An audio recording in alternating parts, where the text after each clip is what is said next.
오늘 주시는 하나님의 말씀은 요한일서 5장 1절에서 5절까지의 말씀입니다. 제가 봉독해 드리겠습니다. 예수께서 그리스도이심을 믿는 자마다 하나님께로부터 난 자니 또한 낳으신 이를 사랑하는 자마다 그에게서 난 자를 사랑하느니라. 우리가 하나님을 사랑하고 그의 계명들을 지킬 때에 이로써 우리가 하나님의 자녀를 사랑하는 줄을 아느니라. 하나님을 사랑하는 것은 이것이니 우리가 그의 계명들을 지키는 것이라. 그의 계명들은 무거운 것이 아니로다. 무릇 하나님께로부터 난 자마다 세상을 이기느니라. 세상을 이기는 승리는 이것이니 우리의 믿음이니라. 예수께서 하나님의 아들이심을 믿는 자가 아니면 세상을 이기는 자가 누구냐. 아멘. 얼마 전에 2020년 일본 도쿄올림픽이 끝이 났습니다. 당초에 2020년 여름에 개최될 예정이었지만 코로나19의 세계적인 확산으로 인해서 개최가 2021년 올해 여름으로 연기가 되었고 대회 명칭은 그대로 유지가 되었습니다. 세계 많은 나라에서 어려운 가운데서도 참석해서 자기 나라의 위상을 높이고자 정말 이기기 위해서 참석한 모든 선수들이 메달을 향해서 열심으로 최선을 다한 한 편의 드라마였습니다. 그래서 오늘 본문 5절 말씀을 보면 이기는 사람에 대한 말씀이 나옵니다. 그런데 그 이기는 대상이 누구입니까? 바로 세상입니다. 여러분, 세상을 이긴다는 개념은 굉장히 놀라운 개념입니다. 많은 사람들이 이 세상을 살면서 이 세상에서 성공하게 되기를 원합니다. 세상에서 내가 좋은 직업을 갖고 또 돈을 벌고 하고 싶은 일을 하면서 내 이름을 날리고 명예로운 삶을 살면 그러면 정말 세상을 잘 산 것이죠. 근데 세상을 이겨야 되겠다는 생각을 하는 사람은 누구일까요? 이 세상을 똑같이 살아가면서도 이 세상 사람이 아닌 사람들이 있습니다. 그 사람이 바로 세상을 이기는 사람인 것입니다. 그러면 어떤 사람이 그런 사람입니까? 하나님으로부터 난 사람입니다. 본문 1절 말씀에 보면 예수께서 그리스도이심을 믿는 자마다 하나님께로부터 난 자니 또한 낳으신 이를 사랑하는 자마다 그에게서 난 자를 사랑하느니라 라고 말씀합니다. 예수가 그리스도이심을 믿는 자는 다 하나님에게서 났다라는 겁니다. 그러니까 하나님에게서 태어난 사람은 세상을 보는 눈이 다르다라는 거예요. 고린도전서 2장 12절에 보면 우리가 세상의 영을 받지 아니하고 오직 하나님으로부터 온 영을 받았으니 이는 우리로 하여금 하나님께서 우리에게 은혜로 주신 것들을 알게 하려 하심이라 라고 말씀합니다. 무슨 말씀입니까?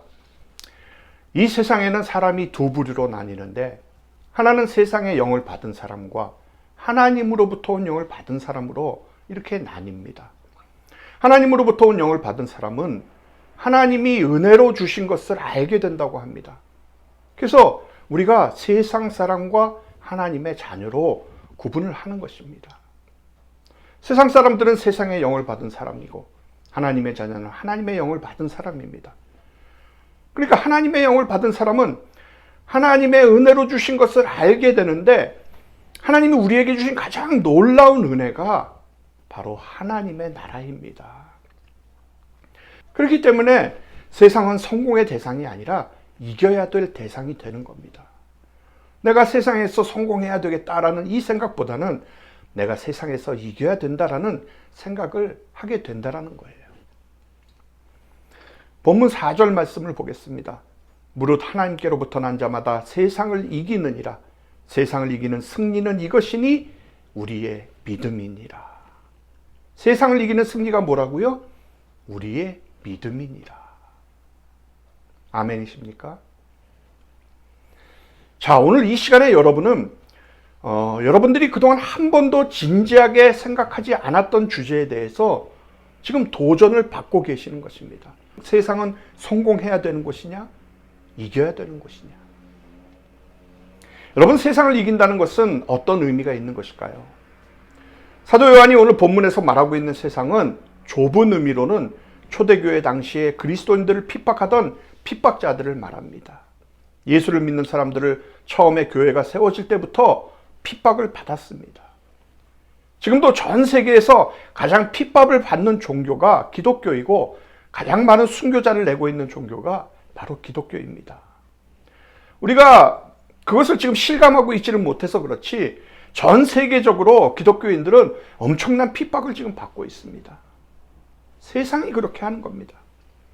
그러면 세상이 왜 이렇게 기독교인들을 핍박을 하고 있습니까? 여러분들도 혹시 이 중에서 아마 직장에서나 가정에서 예수 믿는 것 때문에 어려움을 겪으신 분들이 있을 줄로 압니다. 왜 그렇습니까? 우리가 하나님의 나라를 믿기 때문입니다. 예수를 믿는 사람은 하나님의 나라를 믿기 때문에, 하나님의 나라를 소망하기 때문에, 그래서 세상이 그리스도인들을 미워하는 거예요. 예수 믿는 사람들은 이 세상의 법과 원리대로 살지를 않고 하나님 나라의 법과 원리대로 사는 사람들입니다. 그래서 교회가 처음에 세워지고 예수를 믿는 사람들이 생겨났을 때 세상은 무자비하게 그리스도인들을 핍박을 한 것입니다.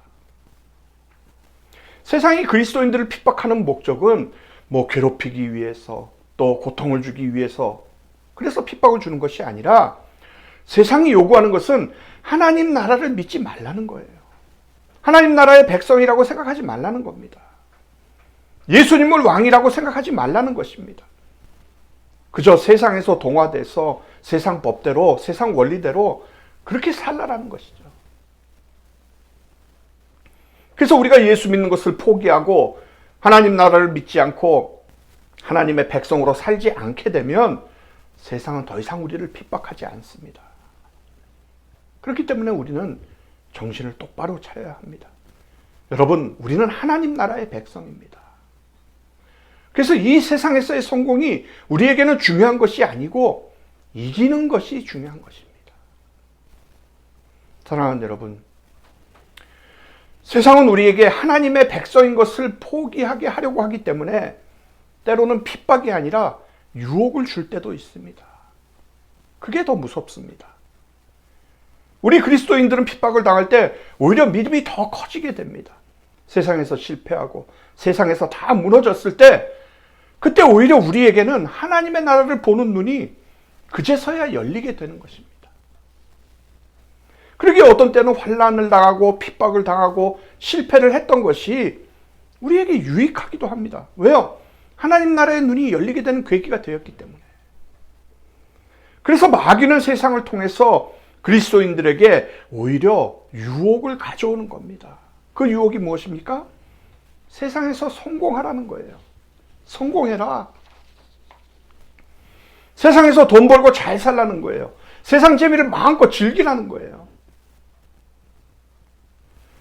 그렇기 때문에 많은 그리스도인들이 핍박을 만날 때는 오히려 더 분명한 믿음으로 서게 되다가도 유혹을 받을 때는 어처구니 없이 무너져 내리는 일을 우리가 많이 겪고 있습니다.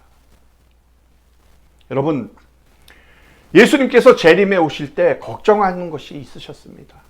누가복음 17장 26절에서 30절까지의 말씀에 보면 노아의 때에 된 것과 같이 인자의 때에도 그러하리라. 노아가 방주에 들어가던 날까지 사람들이 먹고 마시고 장가들고 시집가더니 홍수가 나서 그들을 다 멸망시키셨으며 또 롯의 때와 같으리니 사람들이 먹고 마시고 사고 팔고 심고 집을 짓더니 롯이 소돔에서 나가던 날에 하늘로부터 불과 유황이 비오듯 하여 그들을 멸망시켰느니라. 인자가 나타나는 날에도 이러하리라 라고 우리 주님께서 말씀을 하셨습니다. 그러니까 예수님이 걱정하신 것은 우리가 무슨 죄를 많이 짓는 것이 아니라 먹고 마시고 그리고 집 사고 땅 사고 자녀들 기르고 공부시키고 또 시집장가 보내고 그러느라고 정신없이 사는 겁니다. 마치 이 세상에 먹고 살기 위해서 태어난 것처럼 그렇게 정신없이 사는 겁니다. 오직 그것만을 위해서 태어난 것처럼 그렇게 살다가 주님을 만났을 때 세상이 전부가 아니었구나. 하나님의 나라가 있구나. 안 들어본 건 아니지만 한 번도 하나님의 나라가 있다는 것을 진지하게 생각해 보지 못하고 살았던 그 사람들처럼 우리 주님이 그렇게 우리를 만나게 될까봐 걱정을 하신 것입니다. 여러분, 이렇게 사는 것이 얼마나 두려운 일인지에 대해서 성경에 실화를 하나 기록을 해 두었습니다. 바로 창세기 19장에 나오는 롯의 아내의 이야기입니다. 롯의 아내는 소돔성이 무너질 때, 불타서 멸망할 때에 구원받은 사람입니다. 99% 구원받은 사람이에요. 롯의 아내가 하나님의 뜻대로 산 것은 아니지만 그럼에도 불구하고 전적인 은혜로 아브라함의 중보기도 때문에 그런 구원을 받았습니다. 실제로 소돔성의 유황불이 떨어질 때 롯의 아내는 이미 소돔성을 벗어나 있는 상태였습니다.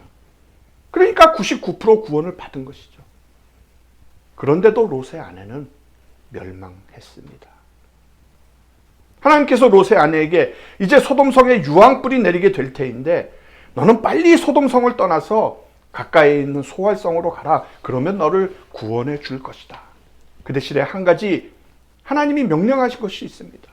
절대로 뒤를 돌아서 소돔성을 보면 안 된다였습니다.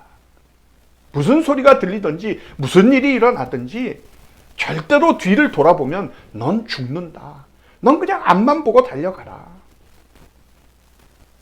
여러분, 지옥에서 천국으로 건짐을 받은 사람에게 뒤돌아보지 말라는 것이 무슨 그렇게 어려운 계명입니까? 뒤만 안 돌아보면 구원을 받는데. 근데 롯의 아내는 그걸 지키지를 못한 겁니다. 이유가 뭡니까? 그 마음에 세상이 꽉 차 있기 때문이었습니다. 마음에 소돔이 있는 걸 어떻게 해요? 소돔에다 다 쌓아놓은 겁니다. 그 멸망할 소돔에다 자기가 좋아하는 것들을 다 쌓아놓은 거예요. 재물이 있는 곳에 마음이 있다고 그랬는데 소돔성에 온통 자기가 좋아하는 것들로 다 쏘아놓고 살았습니다. 그러니까 거기가 롯의 아내에게는 만세반석이었던 것입니다. 구원의 축복은 받았지만 그 소돔성에 대한 미련을 못 버려서 결국에 유황불이 쏟아질 때 그때 자기도 모르게 그냥 뒤를 돌아보았습니다. 자기도 모르게. 롯의 아내는 뒤를 돌아보았으므로 소금 기둥이 되었더라. 여러분, 자기도 모르게 돌아설 사람이 있습니다. 여러분, 정신 차려야 됩니다. 우리가 예수를 믿고 구원받았습니다. 그러나 이제 진짜 마지막 순간이 왔을 때 내가 마음을 세상에 두고 살았던 사람, 하나님 나라의 백성이라는 의식이 없이 살았던 사람은 어쩔 수가 없는 겁니다. 마음이 거기에 있는 걸요. 얼마나 비참한 이야기입니까? 그리고 이것이 어디 롯의 아내의 이야기뿐이겠습니까? 그러기에 성경에 기록을 해둔 것입니다. 우리가 하나님의 자녀가 되었다는 것은 우리는 다른 나라의 사람이 되었다는 거예요. 이 세상의 나라가 아닙니다. 그래서 세상에 살 때 우리는 세상과의 관계가 싸우는 관계가 되는 것입니다. 그저 세상에 복종하고 세상에 순응하고 세상에서 성공하기만을 바라는 정도가 아니라 우리는 세상과 싸워야 하는 것입니다. 왜냐하면 세상에서 말하는 것과 하나님이 말씀하시는 게 다르면 우리는 어떤 손해를 보고서라도 하나님이 말씀하시는 대로 가야만 합니다.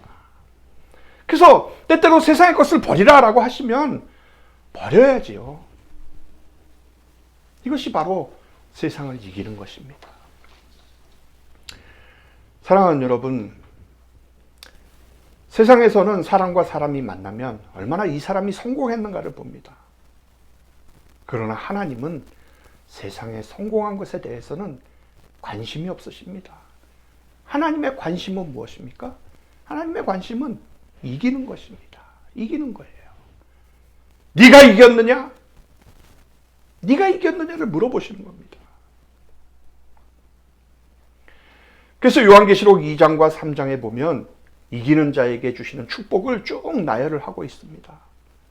2장 7절에 낙원에 있는 생명나무의 열매를 주워 먹게 하고 11절에 둘째 사망의 해를 받지 아니하고 17절에 감추었던 만나와 흰돌을 받고 26절에 만국을 다스리는 권세를 받고 3장 5절에 흰옷을 입을 것이고 그 이름을 하나님 앞에서 인정받을 것이고 12절에 하나님 성전의 기둥이 되고 21절에 예수님의 보좌와 함께 앉아 있으리라. 예수님의 보좌에 함께 앉게 하리라. 아멘. 이기는 자가 다 이렇게 되는 것입니다. 그러므로 우리가 예수를 믿고 난 다음부터 세상에서의 오직 관심은 무엇입니까? 내가 이기는 자인가 하는 것입니다. 내가 이기는 자인가. 얼마나 내가 세상에서 부자가 됐고 성공했냐가 아니고 내가 이기는 자였는가. 여러분, 히브리서 11장을 믿음장이라고 하는데 거기에 보면 다 이긴 사람들의 이야기가 나옵니다. 에녹이 이긴 사람이었고 노아가 이긴 사람이었고 아브라함이 이긴 사람이었고 이삭, 야곱, 모세, 이 사람들이 전부 다 이긴 사람들입니다. 어떻게 그들이 그렇게 살 수가 있었습니까? 하나님의 나라를 보았기 때문에. 하나님의 나라를 보았기 때문에 그렇게 살 수가 있었던 것입니다. 그래서 히브리서 11장 16절에 보니까 그들이 이제는 더 나은 본향을 사모하니 곧 하늘에 있는 것이라. 이러므로 하나님이 그들의 하나님이라 일컬음 받으심을 부끄러워하지 아니하시고 그들을 위하여 한 성을 예비하셨느니라. 여러분, 예수를 믿고라면 우리에게는 하나님의 나라를 볼 수 있는 눈이 열리게 되는 것입니다. 그리고 그 하나님 나라의 백성인 것을 알게 되고 그러면서 세상을 보는 눈이 완전히 달라지게 되는 거예요.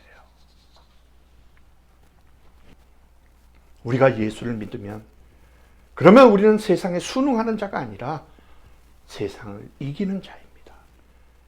여러분, 이것은 놀라운 일입니다. 예수를 믿는 우리에게 나타나는 엄청난 역사인 거예요. 여러분은 이기는 자이십니까?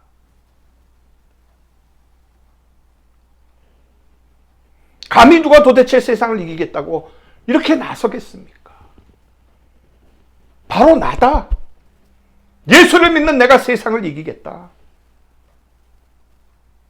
이렇게 나설 수가 있어야 합니다. 이 사람이 진짜 예수를 믿는 사람입니다. 사랑하는 성도 여러분, 성경은 참된 믿음을 소유한 사람이 세상을 이긴다고 말씀합니다. 육신의 정욕이나 안목의 정욕이나 이생의 자랑을 사랑하지 말라고 말씀합니다. 예수가 하나님의 아들이요 예수가 곧 하나님이시라는 믿음을 가진 자들은 천국과 영생을 소유했으므로 세상적인 것에 눈을 돌리지 않습니다. 그 안에 비교할 수 없는 크고도 놀라운 엄청난 능력과 기적이 흘러 넘친다는 사실을 알고 있기에. 그러나 기적 중에 기적이 무엇입니까? 우리가 예수 그리스도를 믿게 되었다는 사실입니다. 죄에서 자유로, 지옥에서 천국으로, 사망에서 생명으로 옮긴 것보다 더 큰 기적이 어디에 있겠습니까? 그러므로 우리는 예수 그리스도의 생명이 지금 자신 안에 있는지 확인을 해야 합니다. 사도 요한은 이것을 요한일서 3장 9절에 하나님의 씨라고 표현을 했어요. 하나님의 씨가 그곳에 거하며. 우리는 모두가 하나님의 씨가 내 안에 거하고 있는가를 확인을 해야 합니다. 생명이 우리 안에 있다면, 하나님의 씨가 우리 안에 거한다면 우리의 성격이 변하고 가치관이 변하고 삶이 변할 것입니다. 여러분, 예수 그리스도를 다시 영접하시기 바랍니다. 그의 생명을 품고 온 몸으로 느끼십시오. 그러면 우리 삶에 세상을 이기는 기적이 나타나게 될 것입니다.